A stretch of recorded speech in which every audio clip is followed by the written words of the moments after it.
Bonsoir. Alors, bienvenue à cette séance du 11 février du Conseil d'arrondissement d'Annecy-Cartierville. Alors, je m'appelle Émilie Tuillier, je suis la mairesse de l'arrondissement. Je vous présente les élus. Donc, Adrien Parizeau, à ma gauche, conseiller du district de Saint-Sulpice. Bonsoir. Madame Effigianou, conseillère du district de Bordeaux-Cartierville. Bonsoir. Madame Nathalie Goulet, conseillère du district d'Annecy. Bonsoir. Et Monsieur Jérôme Normand, conseiller du district du Sault-Récollet. Bonsoir. Nous avons également des employés de l'arrondissement qui sont avec nous. Alors aujourd'hui, nous avons Monsieur Paquin, qui est directeur des travaux publics, qui remplace aujourd'hui Madame Giroux, directrice d'arrondissement. Alors, Monsieur Paquin, merci d'être avec nous et puis je vais laisser le reste de l'équipe se présenter. Bonsoir. Lisa Seminaro, directrice performance, greffe et services administratifs. Bonsoir. Chantal Châteauvert, secrétaire d'arrondissement. Bonsoir. Gilles Côté, directeur du développement du territoire. Bonsoir. Jocelyn Gauthier, directeur culture, sport, loisirs et développement social. Et je suis accompagné de Sylvie Labrie, chef de division bibliothèque, culture et développement social, qui est dans le fond de la salle. Oh, elle s'en vient en courant.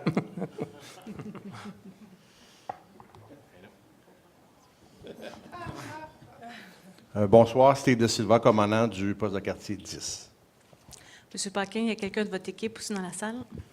Oui, merci beaucoup. Bonsoir. J'ai Thomas Rivard, chef de division voirie, qui m'accompagne, mais également dans la division des communications, relations avec les citoyens, Mme Isabelle Meunier, chargée de com, qui est au fond de la salle. Voilà, alors, comme à l'habitude, vous avez à l'arrière un cartable où il y a tous les dossiers qui seront présentés ce soir. Pour consultation, vous pouvez aller les consulter à l'arrière. Alors, c'est une séance un peu spéciale aujourd'hui. C'est la première séance de 2019. Vous avez sans doute vu dans les journaux ou sur le site Internet de l'arrondissement que nous avons fait le bilan du plan stratégique 2018 de l'arrondissement. Et nous nous étions engagés en février dernier, quand nous l'avions adopté, à faire donc une reddition de compte annuelle, ce qui est chose faite, et de l'actualiser chaque année. Alors aujourd'hui, ce qu'on va vous présenter, c'est les priorités 2019 du plan stratégique de l'arrondissement. Alors, c'est un document complet que vous pourrez revoir ensuite sur Internet parce qu'il y a beaucoup d'informations, évidemment. On ne pourra pas passer à travers le tout aujourd'hui, mais on va vous présenter vraiment les perspectives 2019. Alors voilà, nous avons 4 orientations stratégiques qui sont les mêmes là, que l'année dernière. Améliorer l'offre de services à la population, intégrer le développement durable, améliorer la gestion des chantiers et des projets de la planification à la livraison, mieux consulter et impliquer la population et les parties prenantes. Alors, pour 2019, nous avons prévu 29 actions qui sont réparties dans 8 thèmes. Donc, ce qu'on a présenté récemment, c'est 2018, les résultats qu'on a accomplis. Donc, sur les actions que nous avions, 19 actions, nous en avons réalisé 18, et il y en a une qui a été reportée, en fait, de concert avec les tables de concertation du quartier. Nous avons décidé de reporter cette action. Donc, nous sommes très satisfaits du bilan 2018 et nous souhaitons faire la même chose en 2019. Donc, on ne passera pas, comme je vous disais, à travers l'ensemble, sauf qu'on va regarder ensemble vraiment la colonne 2019. Donc, vous voyez, il y a 8 thèmes, les résultats qui sont atteints en 2018, et on vise aussi des résultats jusqu'en 2021. Donc, pour les avoir bien en tête et travailler dès maintenant, on les met tout de suite dans le plan.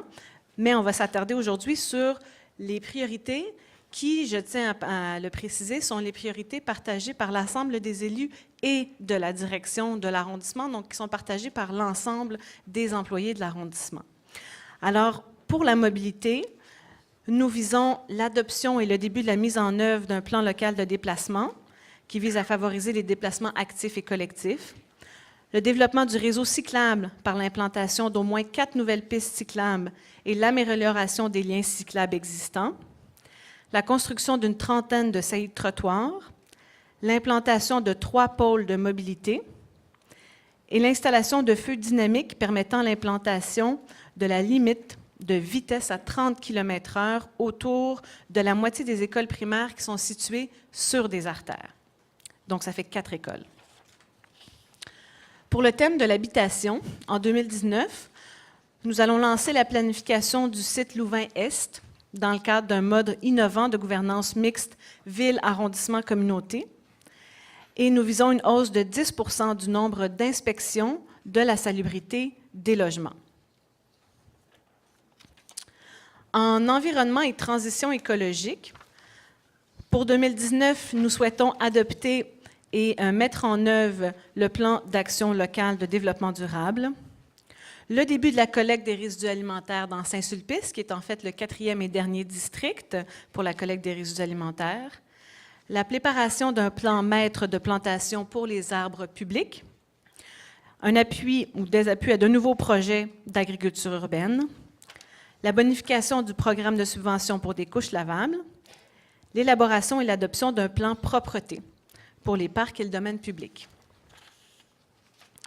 En ce qui concerne le développement économique, l'appui au développement et à la mise en œuvre du premier plan d'affaires de la SDC District Central, la réalisation d'études sur l'aménagement d'aires TOD dans les secteurs des gares Chabanel-Hunsick et Bois-Franc, et un processus d'urbanisme participatif pour la revitalisation de la rue La Jeunesse. Pour les services municipaux, le début du processus de la planification du site municipal du 50-150 Louvain-Ouest. La production et la publication d'une carte de l'ensemble des travaux planifiés dans l'arrondissement en 2019. La mise à l'essai de nouvelles procédures pour améliorer le déneigement des débarcadères scolaires. L'instauration d'un prix pour souligner les initiatives innovantes d'employés de l'arrondissement. Nous avons maintenant une catégorie développement social, culture et patrimoine. Alors, consultation sur la mise en valeur du site de Fort-Lorette, adoption d'une nouvelle toponymie en concertation avec des représentants des communautés autochtones pour le sentier situé entre le Collège Mont-Saint-Louis et le cimetière. Élaboration d'un plan fonctionnel et technique du nouveau centre culturel et communautaire de Cartierville. Soutien à des activités transitoires sur les sites municipaux en développement. Et la planification du réaménagement du 2e étage de l'édifice Albert Dumouchel. Pour la section sport, loisirs et parcs, nous visons l'adoption d'un plan directeur des parcs et espaces verts et la consultation sur l'aménagement de plusieurs parcs, notamment les parcs Saint-Simon, des Hirondelles et Henri-Julien. La dernière section, démocratie et participation publique. En 2009, nous souhaitons la mise en place d'un projet pilote de budget participatif et la tenue de 2 séances itinérantes du conseil d'arrondissement dans les districts d'Hunsick et de Saint-Sulpice, puisqu'en 2018, l'année dernière, nous avons déjà fait les 2 autres districts. Alors, vous voyez qu'il y a de très nombreuses actions qui ont été réfléchies. Nous avons une mobilisation, je pense, sans précédent à l'arrondissement pour aller dans ce sens. Il y a des priorités qui sont très claires. Nous espérons que vous les partagez. Et nous les partageons aujourd'hui avec vous pour que vous puissiez nous en parler, nous dire si vous êtes d'accord, quelles priorités vous semblent les plus importantes, sur lesquelles vous avez envie de vous engager, et s'il en manque, et si, comme vous voyez, on est déjà mis jusqu'en 2021, si jusqu'en 2021, il y a des actions que vous jugez prioritaires, bien, vous pouvez nous en parler, nous sommes disponibles. Alors, nous passons maintenant au point 10.02, qui est l'information par les membres du Conseil. Alors, c'est une tradition à l'arrondissement, on donne la parole à chacun des conseillers dès le départ. Et je commencerai par le sujet du jour, de la semaine, de l'année, le déneigement. Alors, vous savez, on est habitué, c'est l'hiver, il neige. Mais c'est rare qu'il neige, qu'il pleuve, qu'il y ait du verglas, et tout ça dans la même journée. C'est un peu ce qu'on vit depuis le début de l'année. Les météorologues nous disent que des périodes de redoux, on en a de temps en temps. Bien, depuis début janvier, il y en a eu 12. Puis on est juste le 11 février. Alors, on a vraiment une météo qui est en yo-yo. Et j'aimerais profiter du moment pour souligner le travail de nos employés, donc les employés de l'arrondissement qui sont sous la direction de M. Paquin, les employés du secteur privé aussi, qui travaillent, en fait, qui ont travaillé sans relâche depuis le début de l'année, dans des conditions qui ne sont pas toujours faciles. Hein? Autant à moins 30, c'est difficile de faire le travail, autant quand il pleut, c'est pas nécessairement facile non plus. Donc vraiment, je les remercie. Et on sait tous que malgré le travail qui a été accompli, la situation sur le terrain n'est pas toujours facile. Je peux vous dire qu'on le sait, nous les élus, parce qu'on reçoit beaucoup de courriels, on reçoit des téléphones, on habite aussi dans l'arrondissement. Donc, on est très conscient de la situation sur le terrain. Et je pense que ce qu'on est en train de vivre, c'est un des meilleurs exemples qu'on peut donner du terme de l'adaptation au changement climatique. Parce qu'il y a des changements climatiques et on doit s'adapter. À la Ville, on a une politique de déneigement qu'on a même renouvelée en 2015, là, c'est récent.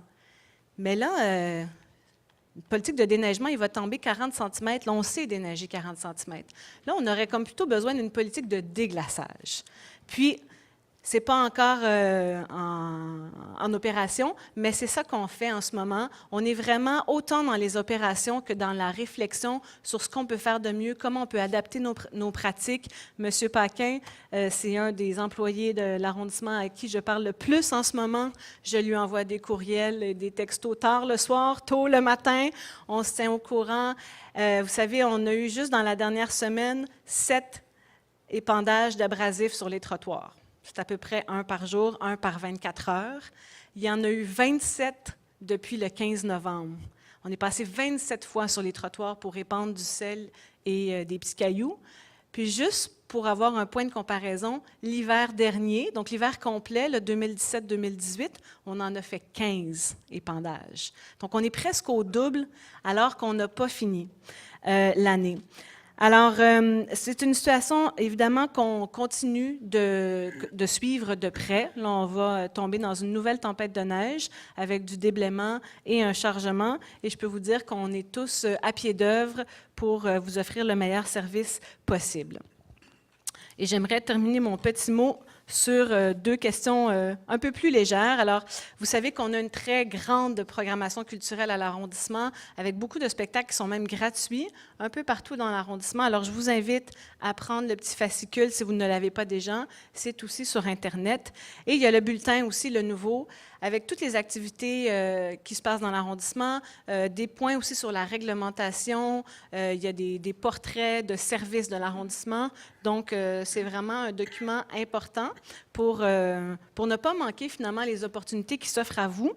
Et pour ceux et celles qui ont participé aux très grandes consultations qu'on a eues dans l'arrondissement en octobre sur le plan directeur des parcs et espaces verts, le plan local de déplacement et le plan local de développement durable, mais il y a un rapport de consultation qui est sorti. Donc, on vous avait dit que tout ce que vous disiez était très important et intéressant pour nous. On l'a compilé et on vous le rend disponible. Donc, je vous invite à aller sur Internet pour pouvoir en prendre connaissance. Et il va y avoir une suite. Au printemps, on va revenir sur ces sujets-là. Donc, entre-temps, vous allez pouvoir prendre connaissance de toute la documentation et de ce qu'ont proposé les autres personnes qui ont participé aussi, comme vous, aux consultations publiques.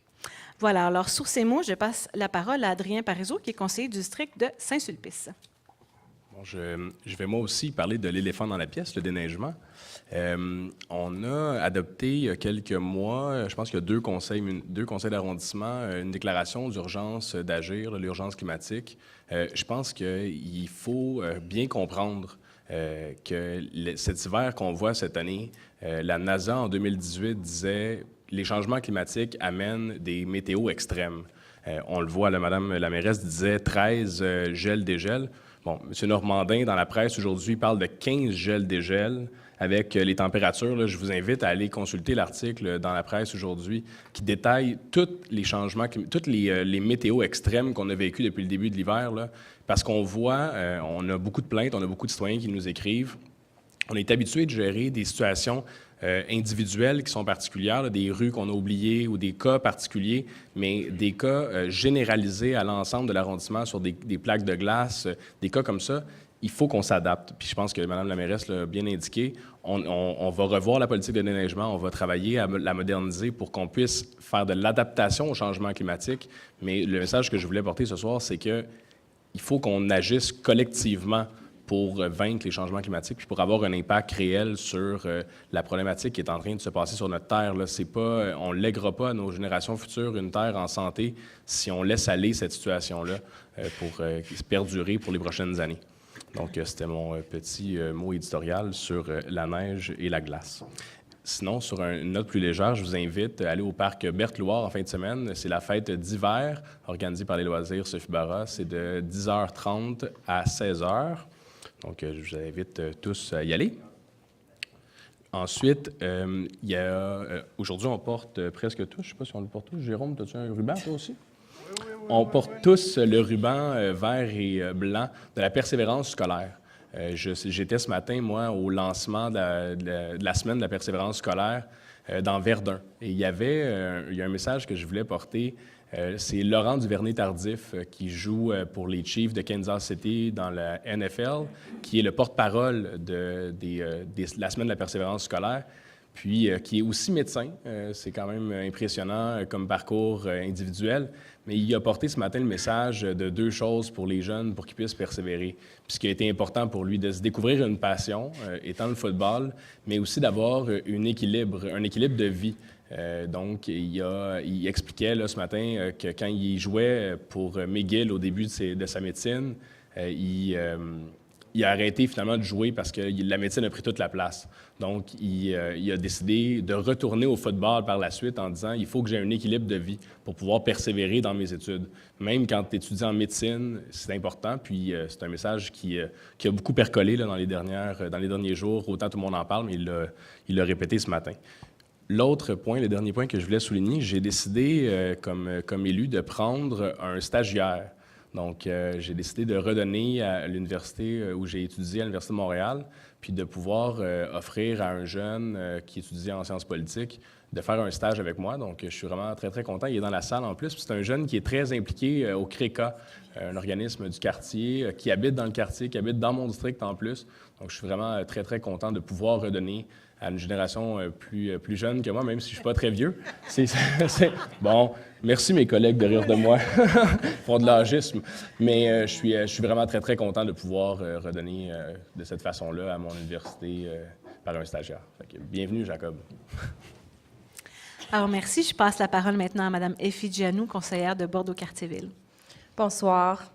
On a avec nous ici ce soir les grands gagnants du concours Gouin Ouest de PME Montréal, organisé par l'AGAGO, l'Association des gens d'affaires de Gouin Ouest. Alors, c'est le concours Programme Artères en chantier. Le but du concours, c'était d'attirer des nouveaux commerçants sur Gouin Ouest. Et chacun des gagnants a reçu un appui financier de 45 000 $. Alors, les grands gagnants sont, et vous pouvez vous lever, Karim Fawaz de Mamie Clafoutis,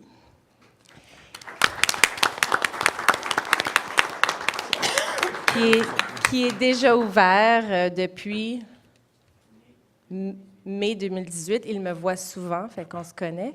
Et Alex Santos d'un restaurant portugais qui n'est pas encore ouvert. Il va ouvrir au début de l'été. Je voulais annoncer le nom, mais il est encore en train de penser au nom. Alors, félicitations.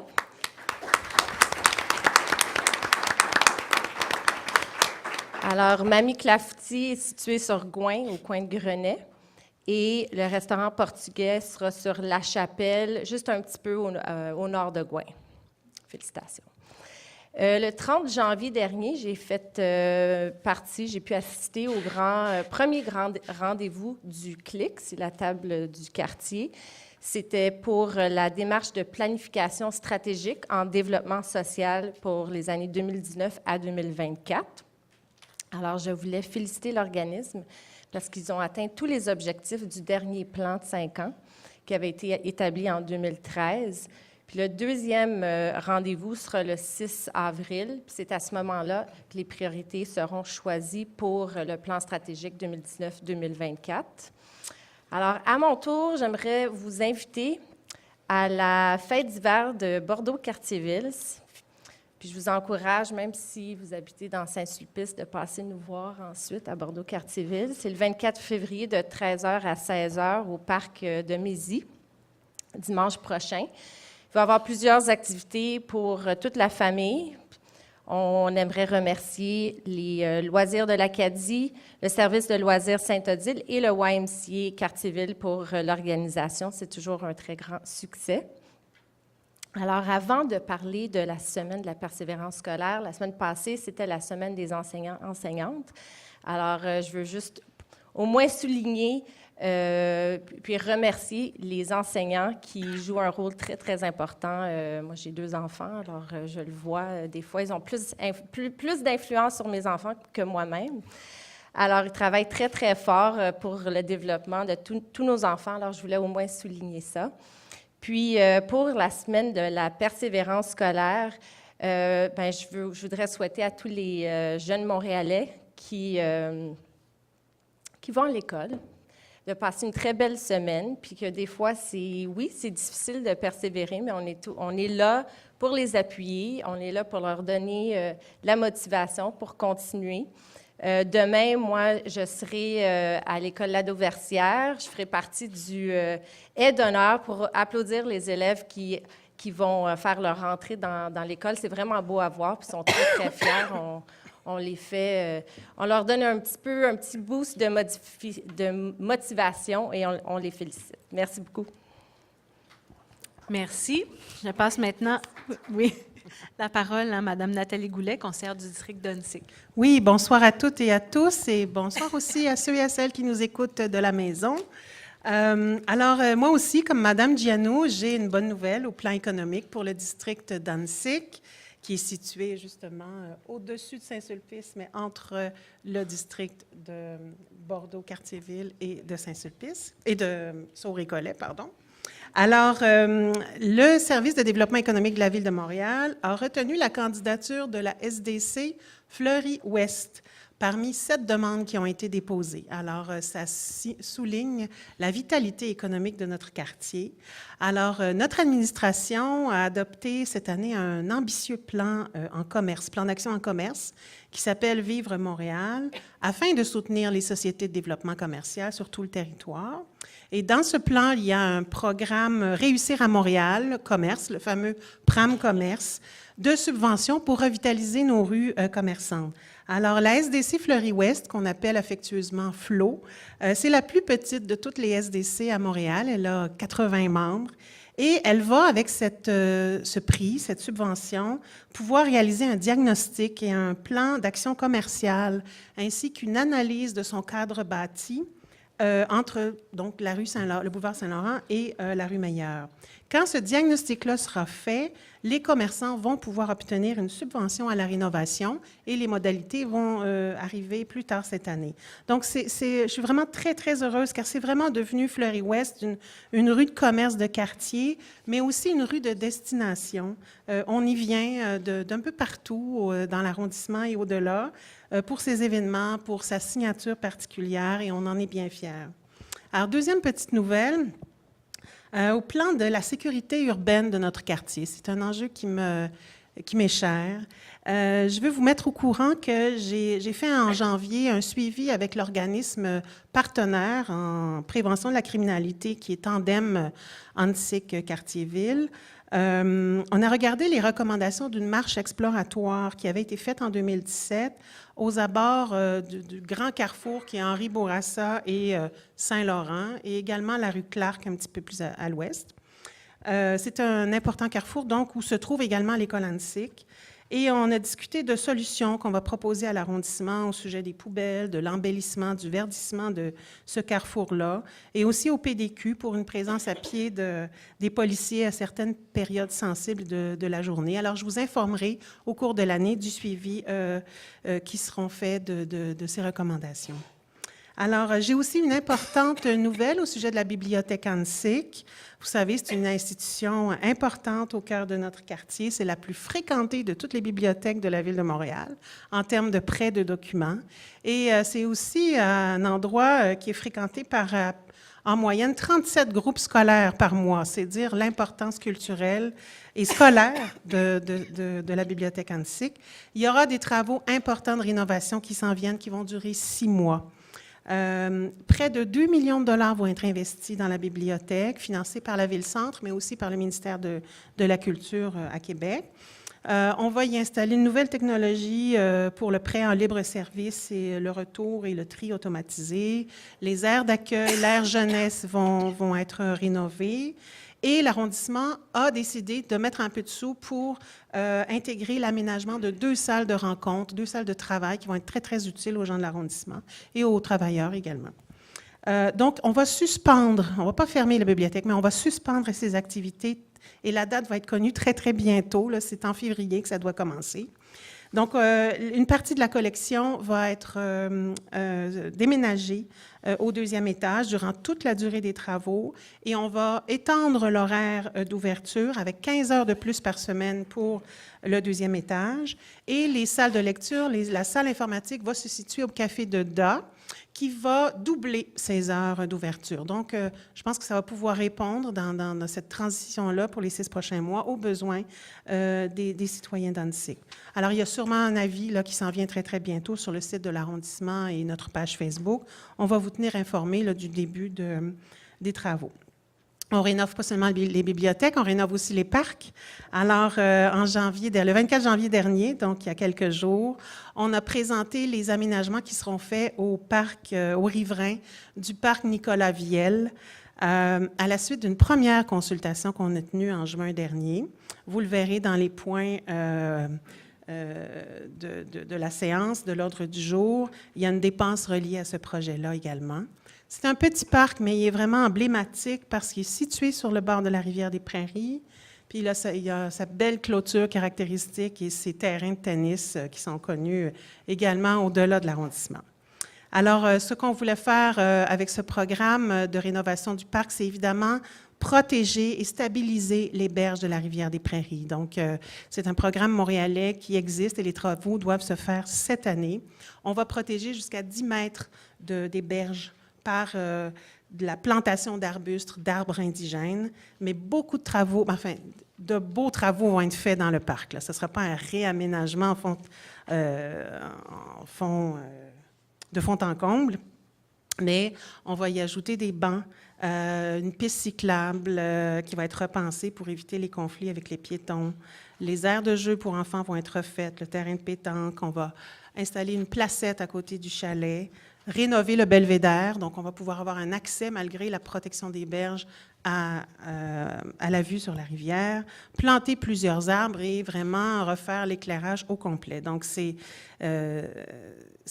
très, très intéressant ce qui s'en vient pour le parc Viel. Et bientôt, des travaux de même ampleur auront lieu au parc Anne Sicke dans les prochains mois, les prochaines années. Alors, je termine finalement par une invitation. À Anne Sicke aussi, il y a une fête d'hiver le 23 février. On en a chacune une au parc Anne Sicke, donc samedi 23 février. Et moi aussi, je vous invite à feuilleter l'extraordinaire programmation, mais vraiment fantastique là, pour cette saison de la Maison de la Culture. Et également celle du parcours Gouin. Il y a toutes sortes d'activités pour tous les âges qui sont proposées, autant dans les parcs, mais aussi pour le chalet d'accueil du parc Stanley. Merci beaucoup. Merci. Je passe maintenant la parole à M. Jérôme Normand, conseiller du district du Sault-Récollet. Bonsoir. Donc, moi, je souhaitais vous parler de la meilleure fête d'hiver du quartier. Celle qui se passe au Parc des Hirondelles. Non, mais blague à part, dans le cas de la fête d'hiver dans le Sault-Récollet au Parc des Hirondelles, qui va être le 17 février, le dimanche, de 13h à 16h. Globalement, il reste que ces 4 journées. Donc, c'est la fin de semaine prochaine puis la fin de semaine qui suit. En somme, là, les 4 journées de fête d'hiver qui sont une panoplie d'activités gratuites pour toute la famille. Donc, que ce soit l'un ou l'autre des districts, je vous encourage à y être. C'est toujours vraiment un grand succès. Puis bien sûr, la Côte des Hirondelles est la plus grosse. Mais voilà. Sinon, je souhaitais vous parler aussi d'un nouveau service à l'arrondissement qui est assez innovant et intéressant dans le contexte du développement durable, qui est la réparation des bacs brisés. Donc, les bacs de recyclage, bacs de résidus alimentaires. Lorsqu'il y a un bris qui est mineur, c'est-à-dire une poignée, un couvercle, une roulette, on peut le faire réparer plutôt que s'en débarrasser puis d'en prendre un nouveau. Donc, ça fonctionne par une requête au 311, puis il y a un service à domicile qui se fait dans les 10 jours. Et par la suite, une fois que la réparation est faite, il y a un accroche-porte qui est laissé sur le bac pour indiquer que la réparation est faite. Donc, je vous invite à l'essayer si vous avez un bris mineur sur un de vos bacs à travers le 311. Sinon, les jardins communautaires, pour sortir de la glace et du déneigement, s'en viennent bientôt au printemps et il reste de la place dans différents jardinets. Donc, à travers le site de l'arrondissement, encore une fois, vous allez le voir dans les actualités. Vous cliquez, vous pouvez vous inscrire sur la liste d'attente, mais selon les jardinets, il y a des places disponibles dès maintenant. Donc, je vous invite à postuler si l'agriculture urbaine vous intéresse. Autrement, récemment, on a ouvert des candidatures, j'en profite pour en parler, Mme Gianou, sur le comité consultatif local en patrimoine et toponymie. Donc, c'est un comité consultatif qui a été mis sur pied il y a quelques années à peine pour venir nourrir les réflexions en termes d'histoire et de patrimoine et de toponymie, bien sûr, à l'arrondissement. Et donc, on a reçu 30 candidatures, c'est pas rien, pour les 2 postes à couvrir. Et donc, on a procédé à une analyse, puis on a retenu des candidates qui seront annoncées bientôt. Et on va procéder à la même chose prochainement, fort probablement pour le renouvellement d'un ou quelques membres du comité consultatif d'urbanisme. Donc, restez là aussi à l'écoute. Il y aura un appel de candidature certainement. Et finalement, je souhaitais remercier Héritage Montréal. C'est un partenariat informel, mais nouveau et vraiment un succès dans les derniers mois qu'on a réalisé avec Héritage Montréal. Donc, le 29 janvier, on faisait une conférence, en fait, avec Dino Boumbarou, qui est une sommité en termes d'histoire et de patrimoine à Héritage Montréal et qui a fait une présentation propre à l'histoire et le patrimoine d'Onsic-Cartierville, vraiment apprécié. À la période de questions, en fait, les gens ont demandé « Est-ce que vous pouvez continuer? » en fait, parce que c'était tellement bien. Donc, je pense qu'on va recommencer l'expérience prochainement et très, très intéressant par rapport à l'histoire du quartier. Je vous remercie. Merci beaucoup. Alors, vous voyez qu'il se passe beaucoup de choses dans l'arrondissement.